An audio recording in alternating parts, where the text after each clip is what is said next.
Hi, welcome to another episode of I'm Blown, the podcast that helps you discover more and more about Indian consumers and some oddity or something interesting about a marketing nuance about India. And today we're going to talk about D2C. D2C in the CPG space is growing as fast as quick commerce. Why is that happening? When consumers have an option to buy from Amazon and quick commerce, why are they going more to the brands directly?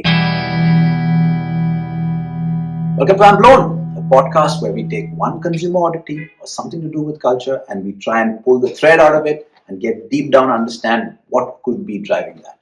We're your host, I'm Siddharth and this is Atul, and today we're going to talk about the rise of D2C within the consumer product space. D2C, while there are many such options available across the online platform, there are marketplaces, there's quick com, there are vertical marketplaces, but something that we're seeing over the last 1 year is a lot of D2C brands, be it soaps, be it personal care, be it food, they're growing as fast as well. What could be driving that? Why are consumers going to brands and buying directly? Let's get into it. Relatively speaking, e-commerce and quick commerce are new developments in the economy in India over the last 10-15 years. And within that, like you said, D2C has suddenly exploded. D2C brands have suddenly become this a place where consumers are going directly to buy. What do you think drives that? I'm going to start with a story like I normally do, right? When about 10 years back, when we were trying to sell yogurt, the one thing that we said is we can't be D2C because it's a low value item, it's a food product. Foods are normally bought aggregated, so there are shopping habits that people have. And this is one of those products that will not sell on D2C. While there were a lot of other products that were doing relatively well on D2C, so these were products that were not bought in high frequency, bought once a year or once in 2 years. High value items were bought through D2C. But even then, what we saw was while the consumer went and probably discovered the brand on D2C and bought on D2C, they migrated to a platform that they're more familiar with, which are marketplaces. And those kind of platforms have really evolved. There have been marketplaces like Amazon that sell everything, to vertical marketplaces like Nykaa and Myntra that sell a certain set of products, to now quick com. So the online world has really scaled up. But in the last 1 year, while these are growing for most businesses, even D2C for a company like a soap company or a shampoo company or a food company has also grown extensively. And that kind of shocked me because it seemed counterintuitive that consumers have so many more options online. Yeah. Why should they? If you go back in early 2000s, the first time anyone transacted online was Make My Trip. You booked an air ticket. And a lot of people said that now that you've done the first crime or sin of booking something online, You have a greater propensity. You're in. Yeah. And therefore, that habit led to habits of buying televisions, fashion, online. The soaps and the shampoos, people were still buying from their regular kirana store or supermarkets and so on and so forth. But now we're seeing soaps and shampoos also sell. And therefore, this whole movement of trust now, I trust this platform. I think quick commerce and the entry of quick commerce and the habit that's been created of buying your regular items online has now led consumers to believe I can also go to a brand and buy. So there's the trust deficit is much lesser. And I think that's driving even some soap brands, and I've heard of this soap brand, I'm not going to name it, that does 20 crores on their own platform. Imagine a soap brand. The same is true for some dentistry brands, some dental products. It's actually quite fascinating how things have moved. You talked about trust. The big trust change has happened on payments. Yeah. I think UPI brought in a big change on that. Of course, logistics, because now other than large platform logistics supporters supporting companies like a Delivery or a Shadowfax are today able to deliver the best platform level logistics to a D2C brand, and that consumers now realize it. Very interesting nuance that comes along with that is cash on delivery, because cash on delivery is actually a logistics delivery system more than a payment delivery system. That's right? true. So because logistics companies can so easily do it, consumers are very happy to say, fine, excellent, I'll just order this from D2C and it'll come to me and I'll be able to take care of it in terms of payments. The only argument I have there, and this is specific to cash on delivery has been around for 10 years. Are you saying that the delivery companies are managing cash on delivery better? I'm saying that cash on delivery for platform businesses was always being managed brilliantly, whether it's an Amazon or a Flipkart or a Myntra. It's managed much better, and I'm not talking about last 1 or 2 years, but 5-6 years. COVID changed that tremendously. And we used to do the Mojo Box sampling thing, and I discovered a lot of the innards of the delivery and payment systems because of that. And it's very interesting that most of the D2C brands would take their consumers would want to take their consumers from Mojo Box straight to their D2C platform, but consumers would not come. I'm talking about 2020, 21, 22, right? About good 4 years ago. But now it's happening. So maybe that would work now. At that time, they would take them to Amazon or Flipkart or because there was no quick com 4 or 5 years ago. But to answer your question, I think the delivery companies are handling COD much better. But more than COD, it's UPI, right? UPI as a payment system is, we don't even think before doing UPI now. And the fact that, like you were saying earlier off camera, Sid, which is, you can get things within 1 or 2 days, even from a D2C website now, which was not true earlier. D2C would probably take a week or 2 weeks to deliver, which a consumer just was not happy with because Amazon delivered in 2-3 days or 4 days, and Flipkart did as well. Cash on delivery makes sense when you're not sure what you're buying in many ways. But groceries and skincare and all those sort of spaces, after a certain point in time, you know what you want. And my sense is that you want to pay upfront and get that. In this case, I get it. UPI makes sense. Sure. Because sorry, make your point. So UPI makes sense for me because earlier on you wanted to go to the store, you want to give cash. Maybe very few people have credit cards, but I think you used to transact in cash. But now you're transacting on that same store through UPI. You're happy to transact online through UPI. So UPI has led to at least prepaying for products that and therefore D2C could have done well because of UPI. And you want to sort of double down on that before I get to logistics? No. Actually, I was going to go to a much more fundamental question. So we may not know the answer to that, but it'd be an interesting thing to just talk about, which is, what do you think is driving D2C? Is it new people coming in to a particular brand? Is it brands being discovered which has taken it up? Or is it that I've already tried it several times and now I want to buy more, so I'm going to do it on D2C? Or is it both? Oh, interesting. That's a very fundamental question. What is driving it? So before we get logistics, let's open that up. I think it's both. I think there are a whole bunch of people wanting to try new products within the CPG space. One of these new trends in soaps is something called a D-tan soap. It's really growing. So look it up. D-tan soap.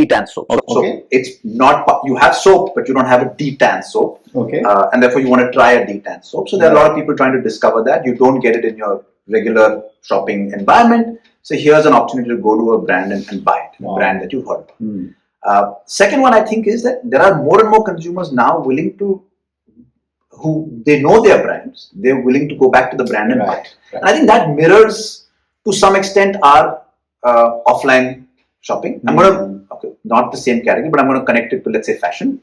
I wanted to go to a Shopper Stop and check all the brands that are there. But after a point in time, I can't do that every time. Just for shoes, for example. For shoes, right? So there is some mirroring that, listen, I know what I want. I don't get it in my existing shopping environment. I don't want to go through that clutter in an Amazon, or I don't want to go through that clutter in Nykaa. I know this brand. I trust this brand.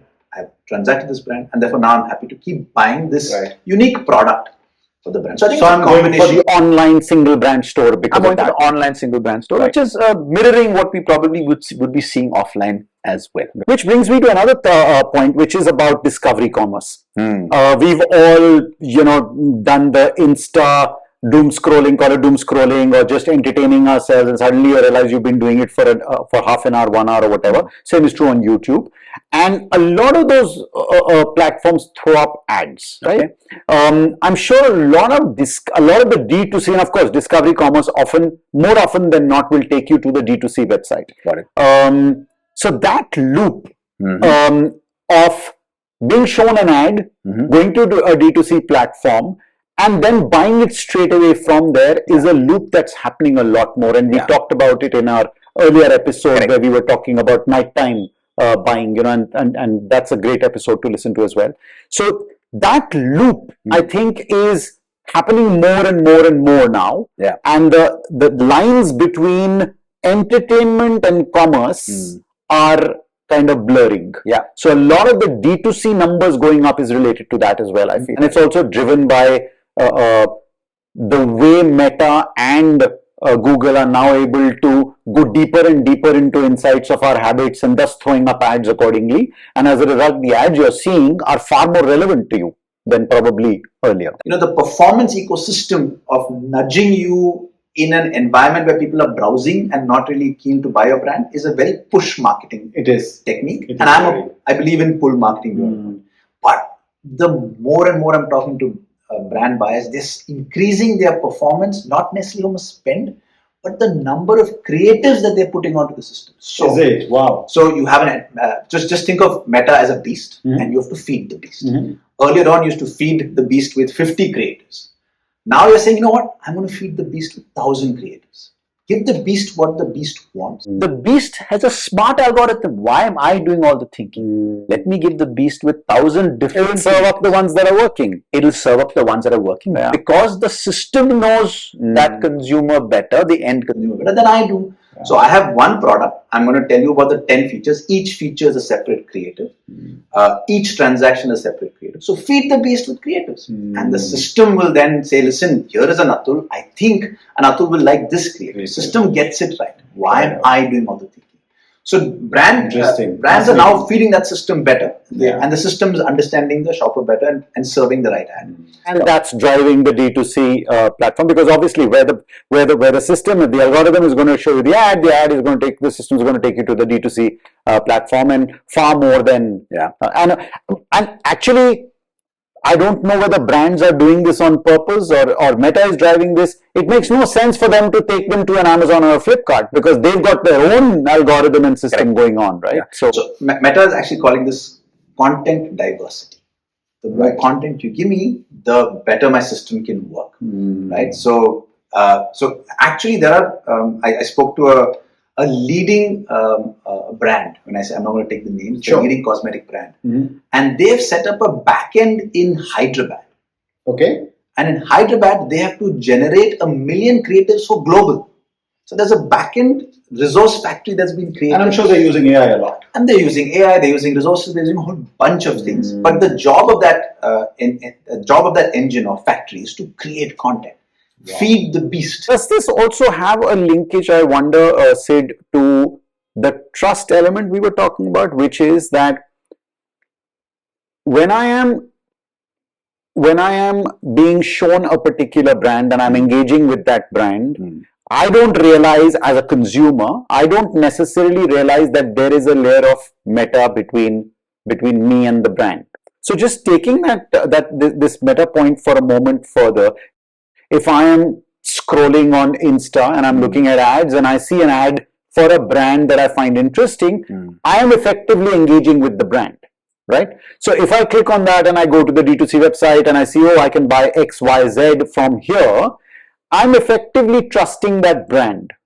And maybe, and this is a question I'm asking us now, that maybe my trust for these brands has gone up a little more compared to multi-brand platforms like the Flipkarts and the quick commerce and the Amazons of the world, because there I feel that, the platform is kind of driving what the platform wants to drive to me.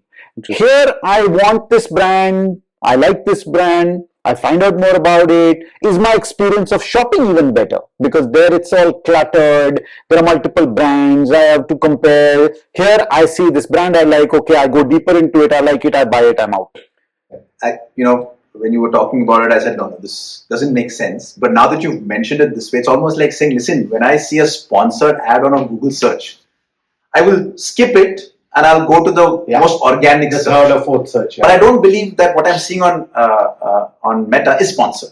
Whereas it is probably paid. Absolutely. And it's got a small little sponsored space. But I don't see it in my face. And therefore I believe it's just a brand trying to tell me what potentially is good for me. Yeah. And the shopping experience, if I go to and I'm going to take a couple of names as a consumer. If I go to the Bombay Shaving Company website, or if I go to the Mama Earth website, or any other brand website, while I realize that I won't see competing brands, but I can go deeper into it. I can understand the brand better. I feel, and maybe this is just me, I feel like I'm in control. Whereas if I'm on a multi-brand platform, I'm like, wait a minute, am I really seeing the best that's for me, or they think it's the best for me? So do consumers do even bother that much? I don't know. But there is, the experience in a brand website, at least I enjoy it more. And again, like you said, we don't want to go into the fashion space, but this is true. For example, when I want to buy shoes, right? As you know, I buy running shoes a lot. And so I find it a lot easier to go to, let's say, an Asics website rather than to the Myntra website. Because, there it will be like, they'll probably throw up a different brand to me or whatever. Here I know I'm just comparing what I want to compare. But that's, so let me ask you, Atul, that means you're clear you want to buy an Asics. A very good point. Yes, yes. In my thought process, that I've already made that decision. So I think you're clear that you want to buy an Asics, and therefore I prefer to go to an Asics. And why? Because I'll get the full range. The range is probably described well. There are different types of shoes. So probably that might be true, and therefore that goes back to a point that it's a lot of repeat buyers who know what they want. But for example, when I try and buy shoes, when I'm not sure, and I buy Nike Air Jordan, but when I'm not sure I want to buy a Nike Air Jordan, I will definitely go to Myntra and check. So that's a debatable point. I think price is a big driver in that as well. Yeah, because somewhere lurking in my head is that if I'm on a D2C website, I'm going to get a slightly higher price. And I'm not talking about fashion, I'm talking about FMCG as well. I do go to multi-brand, and most people I know also go to multi-brand platforms because prices are better there. Typically, you think that competition drives prices down, or they themselves drive prices down with better negotiation. I don't know. And there is some truth in that, because when you're running a D2C website, you tend to believe you have a lot more margin at play, and you're taking that margin that you give to a middleman, now you want to send it to the consumer. So, in fact, a lot of D2C players push price, as in they discount it a lot more, and that might be driving transaction for sure. Now, when I was at Epigamia, we set up a D2C website during COVID because yogurt and we couldn't supply to the stores, and we always struggled to supply within 3 to 4. Because, if you order today, you'd get it within 3 to 4 days in that space, and therefore we always felt that there's so many better options that are delivering on a daily basis, and now Quick Com is delivering in 30 minutes. That there is no way that we can ever compete from a logistics standpoint. What surprised me recently is two facts. One, a personal fact. I was buying one of my favorite shirt brands, and normally they would supply. I ordered it 3-4 years back. Normally it would come in 10 days. I'd be very patient about it, but I know this is the brand I want. So yesterday I bought the same shirt, and they were supplying in 2 days. I'm like, wow, this is nice. So the delivery infrastructure is clearly had an impact. Second point I'm going to add, and then I'm going to let you chime in. Is I was speaking to an ex-colleague of mine, and all this while I thought he was running a snack company, and he says, what, Sid, when I set up my snack company, I realized that I need to compete with Quick Com, right? And we were an ice cream brand, so I realized that what, I can set up quick commerce dark stores that caters to all brands and their D2C businesses. So he's in the process of setting up dark stores. Wow. Which caters to the D2C requirement, so that you service the D2C requirement. And he's talking to ice creams, to chips, so that when you order your chips from a brand, you don't have to wait for 2 days. You can get it in like 30-40 minutes. So is this a metro phenomenon, or is this also tier 2, tier 3? Is there headroom for growth? And I'm not just talking about logistics, I'm talking about logistics has had an impact right through, we know that. But this D2C, that's another factor possibly for D2C, that, you can get the brands you want, which once upon a time you couldn't get because they didn't always have stores everywhere. And that had a big impact on tier 2, tier 3 sales. I don't know if logistics is going to go deeper and deeper and deeper, or is it already there now? I definitely see potential. Especially if you go to the grocery and the CPG space and you get into ice creams and food products, there is potential in the top 60 towns in this country to build that infrastructure. As a D2C brand owner, there is a great benefit to selling from my own website. I know the consumer better, margins are better for sure. I can engage with consumers. Yeah. What more can I do? I mean, for example, loyalty programs is the first thing that comes to my mind straight away. Correct. Historically, in the last 30 years, loyalty programs for FMCG and CPG brands have never been a huge success, right? Because it's very small fragments of sales and things like that. Is there more a D2C brand owner can do to sell more? And I would encourage most brand owners to really invest behind that channel. It's still an expensive channel. It's still a push channel. It's still an expensive channel. Delivery costs are really high. So as you scale, you should understand that you're really building a lot of brand conversation, brand traction. Yeah. I was telling this brand owner who's putting 1,000 creatives on Meta and spending a lot of money on performance marketing, leading to probably lesser margin on D2C. I'm saying, you know what? Clearly, but that's driving a lot of transactions also on Amazon. Driving a lot of transactions also. Absolutely. So you've got to manage the P&L in that way. Yeah. So yes, should they do loyalty? 5 years back, I would have said no. But right now, I'll say, give it a shot. Should they do subscription? 5 years back, I will say no. Today, I'll still say no. But you know what? Give it a shot. This subscription ecosystem is also getting better. It's changing rapidly. Technology is helping that a lot as well, right? I mean, you have a lot more data on hand, but that data has to be well utilized. The other thing I was going to play on, and of course, I come from the world of experiences. I think experiences can play a big role because remember, a lot of this is happening in technology, online, delivery. We're talking about definitely more than arm's length from a consumer. Okay. Experiences can play a huge role, and maybe we can have that discussion another time. Yeah. Just to kind of talk about everything that we talked about today, Sid, I think logistics has played a huge role in this shift to, not shift, but in this added business that D2C it's reduced the friction of the consumer to buy. With seeing something that is going to come to you in a week versus seeing something that's going to come to you in a day or sometimes even half a day, you have greater propensity to try. Agreed. Payment trust is another one. UPI has played a huge role.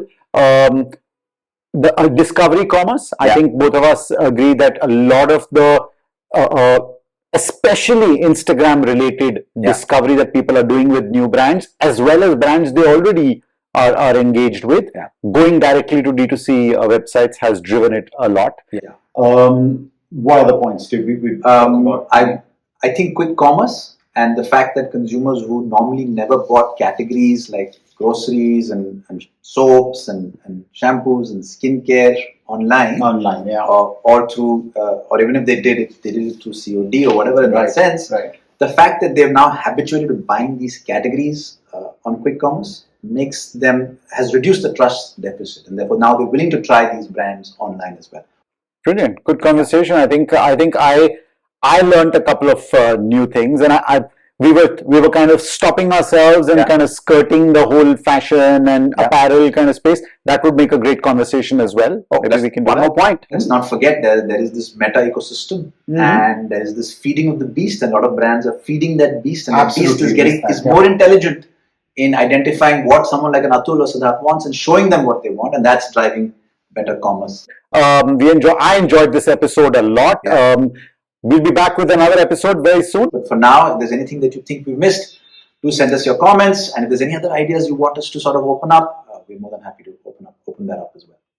And so we're signing off. Siddharth, my co-host, myself, Atul. See you soon again.